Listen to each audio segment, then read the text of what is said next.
Mais toucher au code du travail, ça peut être en bien ou en mal. Hein. Donc on peut aussi y toucher de manière positive en fait. C'est pas forcément l'image qu'on a de ce que vous faites, mais c'est pas grave. Donc tu savais bien qu'il y avait un docteur Mélenchon dans la salle, il fallait Non, non. Et parce que sinon, il n'y aurait pas de fonds de commerce de Jean-Luc, mais pour le coup, je dis juste que... Pourquoi vous antagonisez? Attendez. Juste une précision parce que effectivement, je rebondis 2 secondes. Effectivement, on a beaucoup parlé aujourd'hui de trucs liés au code du travail, parce que nous, ce qu'on essaye de créer, c'est des protections. Oui. C'est de se créer notre propre code du travail. Ce n'est pas de casser un code du travail, c'est juste que nous, on n'en a pas encore. On n'est pas là pour faire le procès. Mais on ne fait pas de procès, il dit quelque chose. On essaye de lui expliquer que le code du travail peut être modifié de manière positive ou négative. C'était ce qui était prévu. Est-ce que ça serait pas plus intéressant de profiter d'avoir un député? On s'en fout.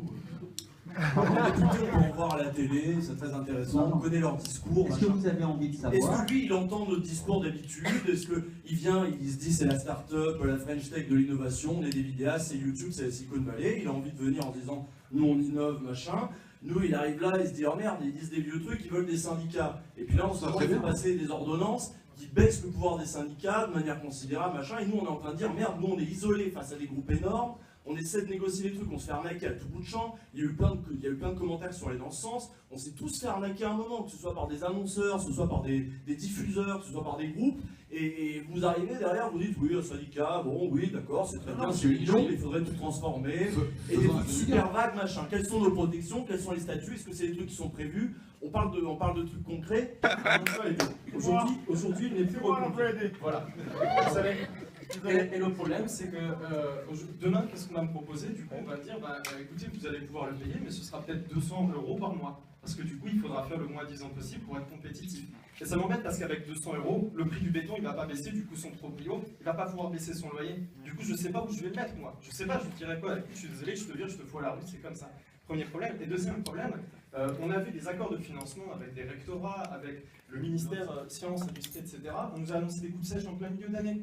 On avait planifié des budgets, et le problème c'est que nous aujourd'hui on traite c'est esprit critique, mais plus généralement pour la culture pour tout le monde.